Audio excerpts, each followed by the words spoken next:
महामंडलेश्वर मंडलेश्वर मंडलेश्वर बाबा would ने बॉलीवुड को मात दे दी। कहने का मतलब ममता कुलकर्णी ने कंगना रनौत को पछाड़ दिया। मारूफ पत्रकार सियासी तज्जियानिगार डॉक्टर सलीम खान के कलम से। आप देख रहे हैं आमना सामना मीडिया। वीडियो को शेयर कीजिए, चैनल को सब्सक्राइब नहीं किया है आपने तो सब्सक्राइब जरूर कर दीजिए। ममता कुलकर्णी ने फिल्म इंडस्ट्री छोड़ने के 25 साल बाद भी मकबूलियत की दुनिया में कंगना रनौत को बुरी तरह पछाड़ दिया। ममता ने कंगना की तरह न तो सियासत के मैदान में कदम रखकर पार्लिमानी इंतखाब जीता और न तेजस या इमरजेंसी जैसी फ्लॉप फिल्म बनाकर अपना दिवालिया पिटवाया, बल्कि वो किन्नर अखाड़े में शामिल होकर महामंडलेश्वर बन गई। और फिर क्या था, इसकी शोहरत आसमान से बातें करने लगी। हालिया कुंभ मेले में उन्हें इस ओहदे पर फायज किया गया तो कुछ दिल जलों ने मुखालफत शुरू कर दी। उन्हें अगर नजरअंदाज कर दिया गया था तो ममता को रजत शर्मा आपकी अदालत में नहीं बुलाते और न लाखों लोग उनके वीडियो देखते। दाऊद इब्राहिम से ताल्लुकात के लिए मशहूर ममता कुलकर्णी पर बगावत का इल्जाम है। इसके बावजूद वो संन्यास लेकर मीडिया में छा गई। वैसे तो 7 दिन के अंदर वो एजाज से महरूम कर दी गई, लेकिन अगर ममता की जिंदगी पर बायोपिक बने और हादसात को उनकी बददुआ से जोड़ दिया जाए तब वो फिल्म आमिर खान के दंगल से आगे निकल जाएगी। ममता कुलकर्णी पर महामंडलेश्वर बनने के लिए 10 करोड़ गुरु दक्षिणा देने का इल्जाम लगा है। उनके मुताबिक सारे अकाउंट बंद होने के सबब 2 लाख कर्ज लेकर उन्होंने गुरु दक्षिणा तो अदा की, वो भी छोटी रकम नहीं है। ममता बकौल खुद महामंडलेश्वर नहीं बनना चाहती थी, लेकिन किन्नर अखाड़े की आचार्य लक्ष्मी नारायण त्रिपाठी के दबाव में उन्होंने हामी भर दी। सवाल यह है कि आखिर लक्ष्मी नारायण को दबाव बनाने की जरूरत क्यों पेश आ गई? क्या इसकी वजह 2 लाख से 1 करोड़ के दरमियान मिलने वाली गुरुदक्षिणा थी? उनके इस ओहदे पर किन्नर अखाड़े की मौसस अजय दास ने यह एतराज किया है कि मुल्क दुश्मनी का मुलजिम महामंडलेश्वर कैसे हो सकता है। यह कोई बिग बॉस का शो नहीं है। बिग बॉस की अजय दास के बजला संजी का कमाल है। ममता के साथ उनको महामंडलेश्वर बनाने वाली लक्ष्मण दास को भी अजय दास ने उनके ओहदे से बर्खास्त कर दिया। लक्ष्मी दास का सवाल है, क्योंकि अजय दास खुद किसी जिम्मेदारी पर फायज नहीं है, इसलिए उन्हें यह इख्तियार किसने दिया? यह सुनकर शरद पवार और अजित दादा का एक दूसरे को पार्टी से निकालना याद आता है। किन्नर अखाड़े का नाम सुनकर कुछ लोगों के दिमाग में यह सवाल आता होगा कि अगर रूहानियत की दुनिया में कुश्ती का अखाड़ा कहां से चला आया? इस सवाल का जवाब बहुत दिलचस्प है। एक जमाने में साधुओं के जत्थे हुआ करते थे और उनका सरबरा पीर कहलाता था, लेकिन मुगलों के जमाने में उन्हें अखाड़े का नाम दिया गया। इसकी वजह साधुओं का अक्खड़ मिजाज बताया जाता है और हालिया कुंभ मेले में सोशल मीडिया के सबब इसका मुजाहरा जोरों शोर से हो रहा है। कोई चिमटा दिखा रहा है तो कोई गालियां बक रहा है, वगैरह वगैरह। वहां पर मौजूद बरहना बाबाओं के अलावा इंसानी खोपड़ियों के साथ मुर्दाखोरी पर फख्र करने वाले बाबा भी दुनिया भर की तवज्जुहात अपनी जानिब खींच रहे हैं। रिवायती तौर पर जुमला 13 अखाड़े तस्लीम शुदा है। इसमें से 7 शिवा को मानने वाले, 3 विष्णवी को और इतने ही उदासीन तबके से आते हैं। ये सारे मर्द साधुओं के अखाड़े हैं। लेकिन मोदी के वजीर आजम बनने के बाद उज्जैन कुंभ मेले के अंदर 2016 में खवातीन का किन्नर अखाड़ा आलम वजूद में आ गया।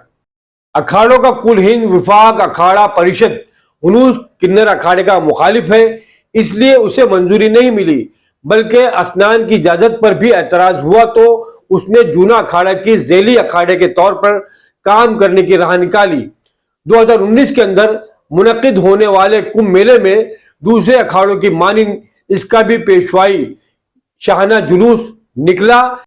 इसमें महामंडलेश्वर स्वामी लक्ष्मी नारायण त्रिपाठी समेत उज्जैन की पवित्र माई, शुमाली हिंद की महामंडलेश्वर भवानी माँ और महामंडलेश्वर राज राजेश्वरी भी शामिल थी।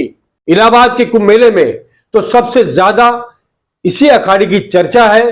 गुनागो वजूहात की बिना पर सबसे ज्यादा वीडियोग्राफर इसके आसपास मंडलाते रहते हैं, क्योंकि वही वीडियो सबसे ज्यादा देखी जाती है। ममता कुलकर्णी ने इसकी शोहरत में 4 चांद लगा दिए। अब अगर इसकी मुनफरिद हैसियत को तस्लीम नहीं किया गया तो वो हुकूक खवातीन कमीशन या इंसानी हुकूक के इदारे से रुजू करने के बाद अगर सुप्रीम कोर्ट भी जा सकती हैं। अब दुनिया की कोई ताकत इसे अपना लोहा मनवाने से रोक नहीं सकती। साधु संतों के अखाड़ों का निजाम 5 दर्जात पर मुश्तमिल है। इसमें 3 अहम तरीन ओहदे महामंडलेश्वर, मंडलेश्वर और महिंद के होते हैं। इनके अलावा मुख्तलिफ दर्जात पर फायज लोगों की जिम्मेदारियां भी तयशुदा है। सबसे निचले दर्जे पर नौवार्द को घर बार को छोड़ने के बाद सन्यासी बनाकर पूजा पाठ के इंतजाम और इंसराम का काम सौंप दिया जाता है। इसके ऊपर कोतवाल की जिम्मेदारी दीगर अखाड़ों से राब्ताकारी होती है। इससे भी ऊंचे दर्जे पर अखाड़े का मुहाफिज थानापति फायज कहलाता है। कीम यानी सेक्रेटरी तमाम इंतजामी उमूर के साथ खाने पीने के इंतजाम करवाता है और महामंडलेश्वर की जिम्मेदारी मजहब की तबलीग, मकतब मदरसा चलाना और साधु संतों को खिलाना पिलाना होता है। इसके अलावा भंडारी और महंत श्री जैसे ओहदे भी होते हैं। वतन अजीज में हिंदू मुसलमान एक दूसरे के बारे में बहुत कम जानते हैं, इसलिए गलत फहमियां जन्म लेती है। इसलिए यह मालूमात जरूरी है। महामंडलेश्वर के ओहदे पर फायज होने के लिए पढ़ा लिखा होना बल्कि आचार्य की डिग्री लाजमी था। इसके साथ सनातन धर्म में दिलचस्पी होना जरूरी है। इसके लिए खुद अपना आश्रम होना, जमीन जायदाद का मालिक यानी माशी तौर पर खुशहाल होना, अवामी असर रसूख, मठ मंदिर, गौशाला व गुरुकुल यानी मदरसा निज 100 संतों के ताम का एहतमाम लाजमी शरायत थी। वक्त के साथ साथ बहुत कुछ बदल गया। 3 साल कबल खुद अखाड़ा परिषद के सदर रविंदर पुरी ने एतराफ किया था कि महामंडलेश्वर बनने के लिए किसी खास डिग्री या सीरेटी की जरूरत नहीं रही। पहले दर्जे का सन्यासी भी अगर माशी तौर पर खुशहाल हो, माशरे में असर रसूल रखता हो, उससे मजहब में दिलचस्पी भी हो तो ओहदे पर फायज कर दिया जाता है। उनके मुताबिक कई जाहिल महामंडलेश्वर बेतुके बयान देते रहते हैं, इसलिए आचार्य की डिग्री को लाजमी किया गया। लेकिन ममता कुलकर्णी का बराह रास्त महामंडलेश्वर बन जाना इस बात का सबूत है कि इनकी शरायत पर अमल नहीं होता। अब भी लोग सीधे महामंडलेश्वर बन जाते हैं। कुंभ मेले में हर महामंडलेश्वर को वीआईपी की सहूलत का हकदार समझा जाता है और शान और शौकत के साथ रथ पर सवार होकर अमृत स्नान के लिए जाते हैं। इनकी ठाट बाट को देखकर यकीन नहीं आता कि यह अहले खानदान समेत दुनिया से मुंह मोड़ने वाले राहिब है। इन लोगों ने अपनी सारी जमीन जायदाद खैरात कर दी है।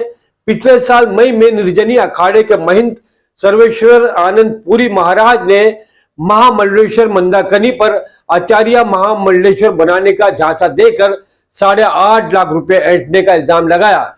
इसके बाद जयपुर के महामंडलेश्वर नर्मदा शंकर भी उन पर 8,90,000 रुपये लेने की एफआईआर दर्ज करवाई गई। मंदाकनी उर्फ ममता जोशी को ओहदे से हटाया गया तो उन्होंने खुदकुशी की नाकाम कोशिश की। 3 माह बाद जांच पड़ताल करके 112 संतों को नोटिस भेजा गया और 13 महामंडलेश्वर बर्खास्त किए गए। 2017 में भी 14 बाबाओं को जाली करार दिया गया था। उनमें से एक राधे माँ भी थी जिसको जूना अखाड़े के महामंडलेश्वर बनने का एजाज हासिल हुआ था। लेकिन जब उनकी एक भगत की गोद में बैठकर हवस किनार की वीडियो सामने आई तो हटाया गया। लेकिन माफी मांगकर फिर शामिल होने के बाद बिग बॉस नामी टेलीविजन प्रोग्राम में चली गई तो दोबारा निकालना पड़ा।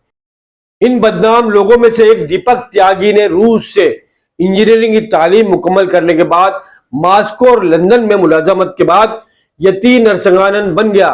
इस पर तमाम मज़ाहिब समेत खवातीन के खिलाफ नफरत अंगेजी का इल्जाम है। इस पर कत्ल की कोशिश, खुदकुशी के लिए उकसाने और डकैती जैसे इल्जामात के तहत मुकदमात दर्ज है। 2019 में इसको योगी की पुलिस ने संगीन दर्जे का फसादी करार दिया और 2021 में जूना अखाड़े ने इसको महामंडलेश्वर के ओहदे पर फायज कर दिया। महाकुंभ में एक IIT बाबा मंशियात की खातिर आश्रम से भाग खड़ा हुआ था। नोएडा के सज्जनानंद दत्त जमीन की दलाली और शराब का कारोबार करके सियासत में जाना चाहता था। इस पर धोखाधड़ी का इल्जाम लगा तो वो दौलत के जोर पर निर्जनी अखाड़े में महामंडलेश्वर बन गया। आगे चलकर उसको भी हटाना पड़ा। 2013 में महानिर्वाणी अखाड़े ने इस पर दरी के 2 इल्जामात में गिरफ्तार होकर जेल से फरार होने वाले स्वामी सत्यनारायण को महामंडलेश्वर बना दिया। 2019 में इस पर एक जोड़े ने अपनी 2 बेटियों को अगवा करने का इल्जाम लगाया तो वो मुल्क छोड़कर फरार हो गया। जुनूबी अमेरिका के एक्वेडोर में एक जजीरा खरीद कर उसने वहां कैलाश नामी हिंदू राष्ट्र कायम कर रखा है और अब अक़वाम मुत्तहिदा की रुकनीत चाहता है। कुंभ मेले में नंग धड़ंग बाबाओं की अजीब और गरीब हरकतों की वीडियो दुनिया भर में मुल्क का नाम रोशन कर रही है। ये थी दोस्तों आमना सामना मीडिया की खास report. Camera person Shaheen Patel के साथ अपने दोस्त राशिद अजीम को इजाजत दीजिए। शुक्रिया, धन्यवाद, जय हिंद, जय महाराष्ट्र। आप देख रहे हैं आमना सामना मीडिया। वीडियो को शेयर कीजिए, चैनल को सब्सक्राइब नहीं किया है आपने तो सब्सक्राइब जरूर कर दीजिए।